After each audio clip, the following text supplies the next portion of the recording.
Barrett Brooks, of course, NBC Sports Philadelphia, pre- and post-game live, Eagles pre- and post-game live after every Eagles game. And the guys were breaking down another Eagles victory yesterday, Barrett, so we bring him in for Barrett's breakdown. And, quite frankly, you keep winning. See, sports talk radio, the genre is a genre of second-guessing. Barrett, there's not a lot of second guessing going on with this team. It seemingly is everything that every button they've pushed, every play they've called, just about everything they've done has gone right. Have you ever seen a team that has had this much going for them 11 games into a season? Never. I even played on the team when Ben Roethlisberger, his rookie year, when he won 15. We won 15-1. He won 14 straight games, and I'm still baffled on how good this team could really be here in Philadelphia. It's unbelievable, what's going on. I mean, it's the most diverse team I've ever seen in my life. You can't, as a defensive coordinator, go in and think you can pinpoint on one facet of this offense and really stop it because, all right, you go try to stop Zach Ertz. You got Alshon Jeffries. And then when you want to stop Zach Ertz and Alshon Jeffrey, you get a healthy dose of LeGarrette Blount and a Jay Ajayi going downhill. If you stop those guys, then you turn around, you get Clemens in the red zone, and he's going to score on you. Where do you go from there? And then go flips to the defensive side of the ball. Okay, you're going to double team Fletcher Cox. All right, Timmy Jernigan takes over. Then you're going to turn back around and chip over there on that side with Brandon Graham. And you got Derek Barnett coming out and Benny Curry stopping a run. I mean, it's really, really hard to really stop a team that has that much versatility in so many different positions.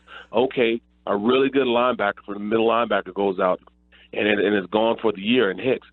Turn back around, Michael Kendrick is playing lights out. You look at the secondary.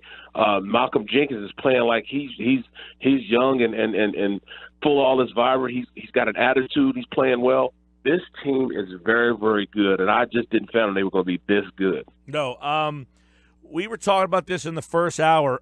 Neither one of us could come up with an on-the-field answer. Pete's answer was themselves. But does this team have an Achilles heel that concerns you in December, January football? If you were to say, once you get to the playoffs, they can't keep doing this or this position will catch up to them. Does that even exist? Well, I would say this. I think the thrill is gone, and we might need to bring our kicker back off IR. We need somebody that's consistent, been there before, who's time tested, and and at this point, the thrill is gone from the win against the Giants, the 61-yard field goal. I think we need a little bit more consistency going in, and we might need to go ahead and stop playing around and bring them off IR. So really, Elliott and Sturgis would be one swap you would make, but that's about it. Nothing else. Nowhere else do they have an Achilles heel. I can't see it. I mean, our linebackers have to stay healthy. That's about the biggest thing because we can't afford to have anybody else leave. Especially the way Michael Kendricks is playing and Nigel Bradham's playing. We need those guys there because from after that, you're going to have to play with all safeties in the game. So, yeah, we need those guys to stay healthy. But other than that, health is the only thing that would stop this team from doing anything less than being great. Barrett, since you brought up Caleb Sturgis and Jake Elliott, what is it about Jake Elliott that you think has lost the luster? Was it the kick out of bounds? Is it his consistency? I mean, the guy comes back from a concussion. That has to count for something. Well, I mean, he comes back from concussion, but still, making those type of mistakes, I understand he's trying to kick away from their best punt returner, but you just can't do that. We can't afford to have that happen. We can't afford for us to miss, chip shots as far as PATs, point out the, kick. We can't afford that. We need to have a guy that we know in Sturgis is going to go out there and kick consistently. That's the only black eye I think this team has at this point, and which you have to stop them. Points start really, really counting, especially going into playoff time and crunch time. Those are when you need your guys that have been there before, guys that are time-tested, battle-tested to go out there and, fulfill their obligations of what they do. I like Jake Elliott, but I just like Sturgis more. And when Mike said that I mentioned themselves could be their Achilles heel, I was specifically talking about the fumbles yesterday and the 11 penalties. And I know Doug was asked about that. What do you think? I mean, were they a little sloppy yesterday, or do you flip that around and say they were sloppy, but that's the proof that they're a good team, that they were able to win despite the sloppiness? Yeah, you have to flip it like that. I mean, Pete, come on, man. We're talking about a team that was far superior than this Chicago team, and Doug showed a little remorse. You know, he's like, all right, I'm not going to keep scoring on these guys. I'm not going to run the score up. You know, because there might be a time where I'll be in the same situation. So he called the dogs off. This is what you need as a head coach. He understands that this team. He had to find something that to pick out to really go out there and ream them about because the things are just going too well. Yes, there was a lot of sloppy pay. In fact, on the left side, I really thought Big V had probably his worst game of the year yesterday. He got beat inside a lot. And, that's a major, major no-no when you're a left tackle. When you're an offensive lineman, period, to get beat inside, he got beat very often inside, and you just can't allow it to happen.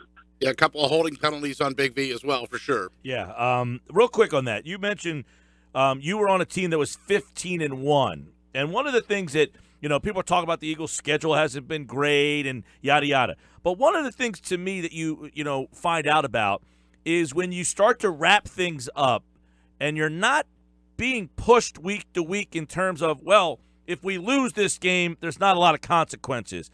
You start to find out about a team's moxie and mental in that spot. When you see a team focused, even if they lose, it doesn't matter. That's when you start to really find out about a team, I think. How about you, Barrett? When you were on a team that's 15-1 and you really aren't pushed in your division, there's not a team challenging you for the division title, I think that's tells you a little bit about a team. Absolutely. They're going to be tested. I know going into that year, we got the bye. And when we got the bye, I think that we shouldn't have gotten the bye because it really made us very complacent. In fact, guys didn't just rest for one game. They rested 2 games because they didn't play really the last 2 games of the season. They played a little bit in Game 15, and some didn't even play at all in Game 16. And then you get the bye, and then you're rusty, really going into the second game of the playoff. And it really hurt us a lot. So we had a really sloppy game that game. Then we went in to play New England, and New England just wiped us across that field. They understood they had a goal in mind that they wanted to do, and we were still living off the fact that we were 15-1. And that was after. That should have been an afterthought. That was literally last year. Speaking in terms of time, that was last year we were 15-1. Going into this playoff system and going to playoffs January, it's the new year, and we should have went out there the same vigor that Patriots team went out there and played, and they let we beat them up pretty good in the regular season. In fact, we were the first team to beat them in a long time, and they ended up waxing us and going into the Super Bowl, and eventually winning the Super Bowl against my Eagles. Hey, Barrett, since you mentioned the left side of the line, how about Brandon Brooks and the job that he did? I know specifically on the Ajayi run that ultimately turned into be a Nelson Aguilar touchdown. He recovered the ball in the end zone. But Brooks, he was pushing this guy 4 or 5 yards down the field. I mean, that wasn't a block. It was a monster pancake. Right now, he is the best offensive line we have, bar none. Kelsey's playing at a Pro Bowl level also. I think Brooks is playing at a all-pro level. He is really, really going out there and putting his hands on people and really dominating at that right guard position. His dominance has allowed them to do a lot of things they wouldn't necessarily be able to do in the run game. He's coming off flat backing people. He's putting his hands on people. He's been very, very physical at the point of attack. They run a lot of their runs behind him or having him pull around just to use his nasty disposition. He is really going out there and trying to play like he has a huge chip on his shoulder. So I'm loving the way that Brooks, and plus, the fact that he has one of the better last names in the league, he definitely got my vote. Bro. Good initials. He's another BB. All right, Barrett Brooks with us here exactly. for Barrett's breakdowns. Mike and I have talked too. He could be like Howie's best free agent signee. I mean, nobody ever really mentioned the guy's name. Last year they only mentioned him a little bit, and that was when he had some off-the-field issues. But now he's just out there doing it week in and week out, and that's what you want to see. Absolutely. He is dominating at the point of attack. I'm loving his game right now, and it's really making it real easy for the Kelsey to really play the game that he wants to play. And he's played very, very well this year. As a former offensive lineman, Barrett, what's it like because there was a lot talked on the broadcast yesterday about the Eagles and their multiple running back weapons. What's it like when you're an O-lineman having those different guys come in? And it's kind of like changing up personnel, and you have to adapt to each one of them, right? No, actually, you just go out there and run what's in front of you. You know, if you dominate the guy in front of you, it really doesn't matter who you have back there running the ball. And I think that's why these guys look so good right there. When you're a big guy like LeGarrette Blount, and you're going downhill, and the first time you get touched is in the second line defenders going against linebackers and safeties, and you outweighing these guys by sometimes 20, 30 pounds. You love it. I mean, you absolutely love it. They just know they didn't really have to give these guys a huge hole. They can just give them an inch and they squirt through, and then they punish people. They're punishing runners. So eventually it wears on the defense, and they're using that to all their potential, who's ever back there. I mean, I can remember playing with Charlie and playing with Ricky. You know, Charlie Garner's the back that's going to go out there and get you 5 tough yards, 9 tough yards, 12 tough yards, and then you put Charlie in there. All he needed just to squeak by, and he's going to give you 30 yards. Different running styles, but we just blocked the same, although Ricky didn't think we were blocking it the same because he sees Charlie whipping these long runs. But, we were just blocking it the same. It doesn't really matter who's back there. It just really matters on the play that you call in front of you and who's in front of you, and just dominating between the whistles. Good analysis from a guy that played the game. Barrett Brooks with us here on Barrett's Breakdowns. On the show yesterday and a little bit today, there was some indication that Ajayi might be upset. Peterson came out and said, hey, no, he's not upset. I talked to him. Do you think he's unhappy? Are you buying what Doug Peterson's selling to the media today, that everything's hunky-dory? Well, I mean, if you looked at Ray gave him a chief yesterday. I was like, okay, chief. Kind of threw me by the problem. Like, wow, Ray, some strong words from Ray. We usually don't see him that passionate. But Ray read it as, all right, Ajayi is complaining. He didn't want to hear the complaining. You're on a good team right now. Don't try to mess his team up.